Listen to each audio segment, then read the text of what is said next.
He think he's stronger than me. Woody is a very compassionate killer. He's a very compassionate, loving killer. But he's also impulsive.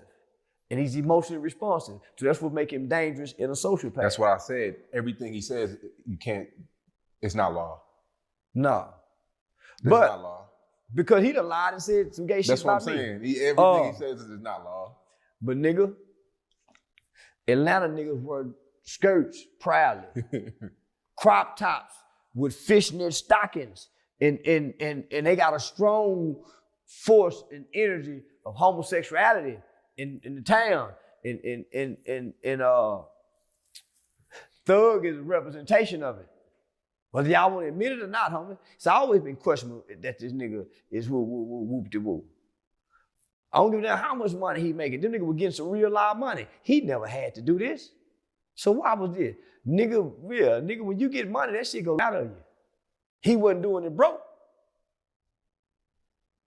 In some of the rap lyrics, the nigga was saying, how can a straight man come up with that? So nah, nigga, everything about them niggas questionable, nigga. Everything. They cannot be what they was before now. This is, nigga, nah, nigga. Nigga, they failed so New Dallas can make the way. Now this story got to be rewritten. Even though I agree with Charleston, Dallas is definitely coming on the scene. You can't disregard what Michigan is doing right now. Michigan, for the past 5 years, silently have been murdering the game with collabs, with being united. I feel like what Atlanta used to be is what Michigan is right now. Lil Yachty came in and really put a flame on the Michigan scene, but they took it and completely ran with it. You got 42 Doug, Baby Money.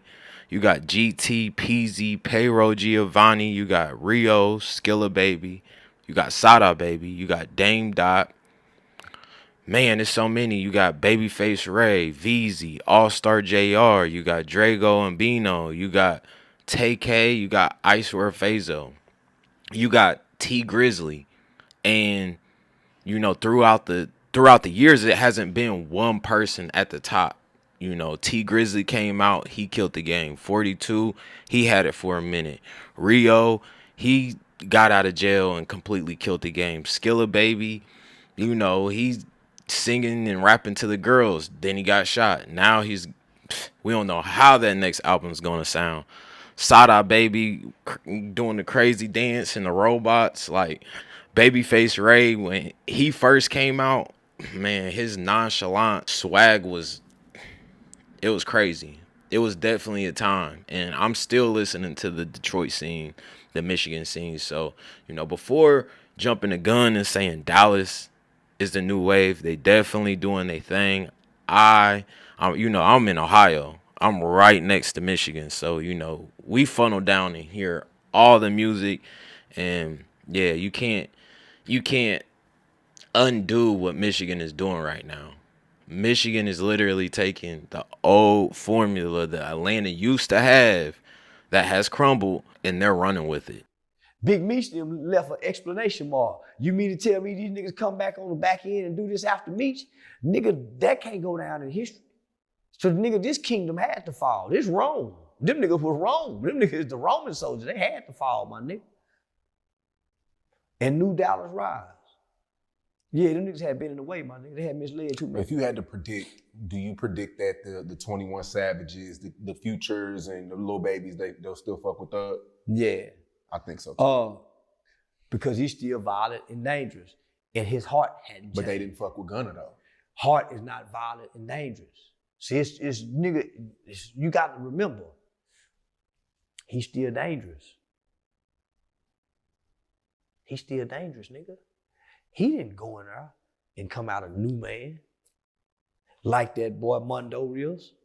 He didn't come out of there a new man like Woody. He didn't come out of there a new man like Gunna. He came out still sliming, nigga. Yeah. So that means he 10 times worse. Because mama said that the Bible said that God's word say anytime you are delivered from something and you go back into that same situation, it's 10 times worse and it's 10 times harder to get out of it. So this is why he got to go through what he got to go through, because it got to be harder for him to try to get out now. It was easy last time. He got out and said he had his way in there. If you had your way, all you had was 2 more days, boy. But you know why he quit? He know what was in that phone they got. He know what's in that phone they got. His phone got a lot in it, boy. They got a lot of motherfuckers tied up and caught up. And them tapes was coming out. That's why Brian Steele tried so hard to suppress these tapes. That's why he said, oh, they didn't show my tapes in court. They didn't show my, nigga, because your lawyer suppressed it, nigga. But they were trying. So whatever law enforcement, individual, group, prosecutors that have decided to release these tapes, this is better than a conviction. Job well done. This is better than a conviction. You guys have single-handedly destroyed this criminal organization. They'll never have power or influence together. And not only that, they've turned on one another and they'll destroy themselves. Job well done, Fulton County and Atlanta Police Department. Well done. This was clever. Now this was very clever. And you loved every minute of it. I loved every minute of it. Man, I wish I could say Ty name, man. When I said it. See, I've been Googling, homie, and I researched, I Google. I don't want to tie this detective's name. But homie, there's a detective who got every video. He been on these niggas for decades. He's the main one on the stand. He retired. He got the whole file. He got the whole every video, every audio, and he's willing to sell the rights to it for $2 million. This is bigger than BMF. You talking about thug, every last one of them niggas interrogation tapes is included into this. Everything that, I mean the whole everything y'all want. From what I hear now, he got everything like 50 got for BMF. And it's a lot that ain't been told that y'all, man, listen. He's now working with children. He's doing anti-gang cognitive. He's doing anti-gang prevention and intervention. He's working with youth, doing public speaking, but he has retired from Atlanta Police Department. He was a top cop. Man, he did everything right. Had they stuck with him and had they started with Nut, had they started with the death of Nut, Mr. Donovan, had they started with the death of Nut, all them niggas would be in jail for life. But because the prosecutor allowed Brian Steele to slide that motherfucking lyric shit in as if they convicting these niggas off their lyrics, and they wasn't, homie. These niggas really killing people. So 50, Vlad, he said he don't want to do no interview because this is his life work. This is his life work, and he done a great goddamn job. The biggest trial in the history of America, hip hop, $2 million, you can own the rights to it. That's just the start of the negotiation price, I believe. Yeah, so that's how much I know about this case, nigga. You mentioned that you were upset with Cartel Ball.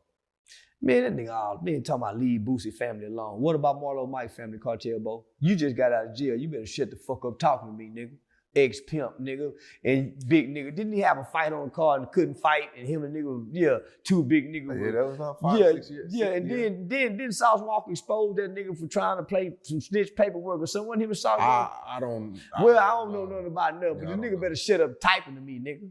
Man, I've been watching you in prison, so better quit typing to me, nigga. I don't respect niggas who type to me. Give a fuck who you is, nigga. Boosie just pled guilty and he's facing up to 15. God answered my prayers. Why? Why? Because I prayed for him to be found guilty. Y'all don't remember? Remember I prayed. No, I remember. I prayed.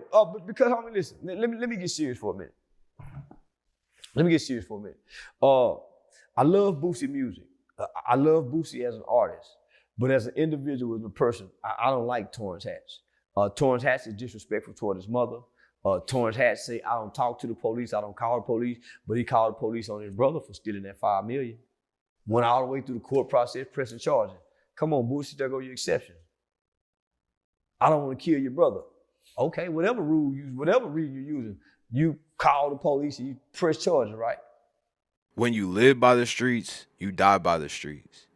I remember seeing all these rappers rapping to make it out the hood, just for them to make it out, to keep the same mentality that keeps them in a situation where they're either going to be dead or in jail anyway. Look at all these now it's not even cool to be a rapper.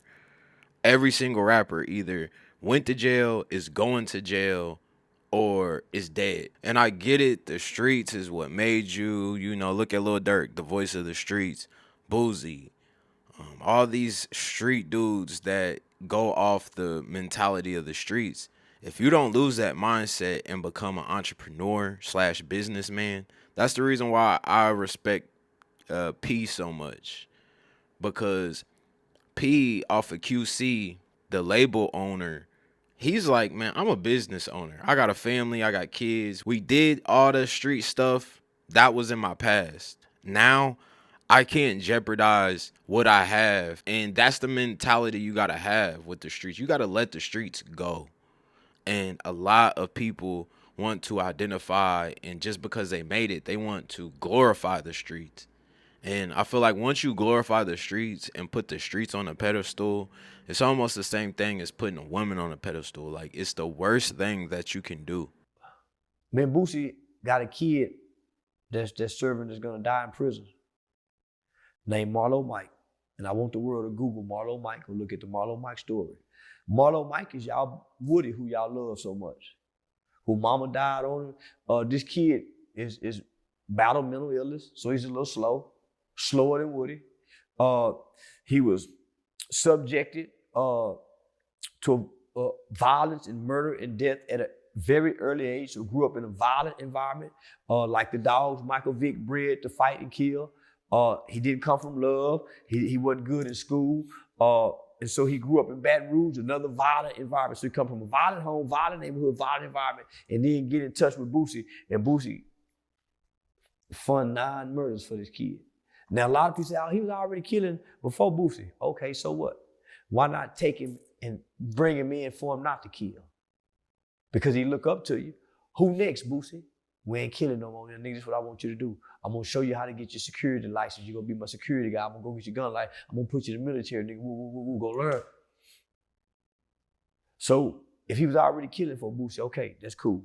When Boosie get him, Boosie fund 9 murders just with him alone. They both get charged for 5 murders. This kid didn't get caught. They already had caught Boosie. They caught both of them. This kid just so happened to confess, but at first he wasn't confessing. At first he was staying down. It's only so much sleep a 15-year-old kid can get after killing 9, 10, 11 people. Mm-hmm. The kid ultimately confessed, agreed to testify against Boosie. Boosie started putting the money up, threatening him, having his family be killed. This kid retracted, and they know this. So there's no sympathy for Boosie. When I'm a part of a law that y'all keep overlooking, it's called JLWOP, Juvenile Life Without Parole. I worked on that law. There's an amicus brief that went to the Supreme Court that my name is stamped on this law. Nigga, we fought to get Marlo Mike out, but they didn't make it retroactive for him. Nigga, shit, they say hopefully in 25 years they can look at him and that's his best hope, 25 to 30 years, homie. But if you do Marlo Mike, homie, if they do all our babies, all our violent babies, If they do them just like they did all those dogs that Michael Vick had. You take all these dogs, Michael Vick, then put these dogs in his backyard, and this whole backyard is an elaborate setup for these dogs to train, breed, exercise, and to fight and to kill other dogs. All these dogs were bred and made for this. And the environment creates the best fighting and killing dogs. When the white folk come in and say, hey, man, give me all these goddamn killing dogs. They don't lock these dogs up and put them to death. They take these dogs who was bred and fought to kill and hurt other dogs. They take them out of this abnormal environment that dogs aren't supposed to be in. And they take these dogs and they place them in an environment that dogs are supposed to be in, where they're supposed to be man's best friend, not killing other dogs. So if you take them out this environment and place them over here where they're nurtured into being man's best friend, what's the first thing you give them? Care. Come here, boy. You learn how to pet them. You get them to trust you, right? Still timid. So you nurture these dogs. You put structure. You give them right discipline. They learn orders. They learn how to roll over. And next thing you know, within a couple years, these dogs were being sent out. Say, hey, these them same killing motherfuckers. Guess what? Who won't let these killers into their house? And the killers be licking them in the face. Ah, la, la. Oh, but the killer got a cut over his eye. Killer got a missing ear. And the white folk love them. Oh, these one of my big dog. And they love on them little killers. And them killers never bite nobody in the home because they were nurtured into being man's best friend. So if they do Marlo Mike and the rest of our babies like that, homie, I promise you, but you can't wait till they get grown dogs to do it. You got it. You see what I'm saying? So, nigga, Boosie fucked over Marlo Mike. And that's the elephant in the room of the hip hop community, that they try to make Boosie like a real nigga. Nigga, you used a kid, nigga. Same like Thug. Y'all use niggas, homie. Y'all wasn't the shooters. One thing I can say about Boosie, though, he does a damn good job of ignoring you. Because Vlad asked him about you. You know why? He's not getting tricked out of his position. Because, no, it ain't about getting tricked. What I'm saying hits deep. Murders have no statute of limitation. And I'm talking about 9. They only been charged for 5. At any time, Marlo, and anybody else can say. So Boosie best bet, nigga, because I'm hitting deep, nigga. I'm hitting deep. The shit I say stir up shit in Baton Rouge every time I say about this. This hits deep. He know, I know, and Miss Connie know, and his uncle know. Don't speak on that, boy. Don't let nobody trick you, because you don't want to draw back and tie to that. That'll destroy your legacy. If he can get everybody to look at this and get you to respond to it. Ignore it. So I don't knock him, nigga. Yeah. Best instruction anybody could have gave him. Vlad is trying to destroy his legacy. Because if I can just trick him to respond, it's going to put and I bet we get Marlo Mike free. I bet I can get Kim Kardashian them nigga to go look at this and get Marlo Mike free, at least a time reduction where he have life with parole. I bet if I can just, and I've been trying, I bet I can do it. I bet I can do it. The nigga I'm trying to do it. I will free Marlo Mike, homie. I would get him with every other juvenile who had life without parole. I would get him to get under this law with us. Vlad basically admitted that why he cut you off. Yeah. Did you watch the interview? Yeah, I watched. Pretty much saying things. It made me feel good. Really? Because homie, that let me know how powerful I am. My words have shaken up the hip hop industry like Tupac words when he said, I fucked your bitch. My words have shaken up the industry like Pac, homie. I'm the new Pac, homie. Without rapping. My words have shaken all these rappers and other entertainers, nigga. They blocking me, man. Don't let him in. Don't let him perform real. Take his video down. They all have come up against me and they can't beat me. I'm by myself. No sponsorship. I don't get no Google AdSense, no social. Without you, without my interview, without my comedy show, without my merchandise, I lose. I lose. Without Aiden Ross, I lose. Without these people coming to my shows, I lose. I'm standing on the backs of the people, not the industry. No door for the industry have been opened up for me. I definitely agree with that statement. I view myself, especially on this page, like I'm a branch under the Charleston White tree. Charleston White on my page has done so much for me that I constantly got to, pump his stuff out.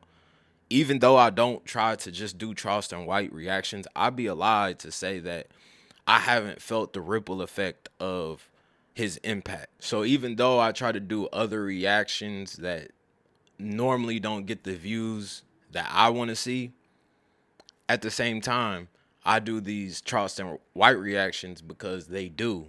So, shouts out to Charleston, and I completely agree. I just finally did a Hollywood game show, homie, with Brandon T. Jackson. Nigga, I just started getting embraced by Sam West, Al Heyman. Homie, so, nigga, nobody's opening doors for me, homie. I've been fighting, losing money, being stole, being scammed, nigga, and I ain't been crying. Nigga, I've been, you know why? I've been wanting to learn. So I've been getting fucked, homie. Nigga, I'm learning. I'm smart. I'm an expert at this shit. Yeah. Boosie feels pretty good. He feels like the judge is. He don't feel good. You see how low his energy is. I mean, well, he says this judge seems pretty cool. Man, he just saying that to kiss ass because they watching. I used to say the same shit, and the judge kept revoking my bond. Man, the judge, nigga, come on, that nigga bit the pillar in an interview. Nigga, when have you ever seen a gangster nigga do this in an interview, nigga? Nigga. Nigga, that's a nigga under pressure and stress. Come on, my nigga, let's not play, nigga. He facing 15. Homie, don't you know he got a turd in his ass? Because those 5 murders is part of relevant conduct that goes into the PSI. Even though he beat it, they still bring it up as an arrest. Boosie record, nigga, don't put him on a cakewalk, y'all. Nigga, he going where he got to really be in danger and in fear no matter who he is. Nigga, he know that. He ain't at ease. Homie, I was in that bitch for 5 days, constipated. Saying, come on, goddamn, God. That first day, I ain't say nothing to God. Talking to the lawyer. Second day, the lawyer didn't get back fast enough. Nigga, for third day morning time, God, man, I'm just saying, man, just try to move on the judge as hard as you can, God. Shit, nigga, go, man. That fourth day, okay, God, I know, man. No, man, God, please, man. Shit, nigga. You talking about 2 years? Homie, 2 years is a long time, my nigga. 30 days, I gotta go to jail. A long time, nigga. You got diabetes. You just had a new baby. You been living this kind of lifestyle. You don't know who go met man, nigga.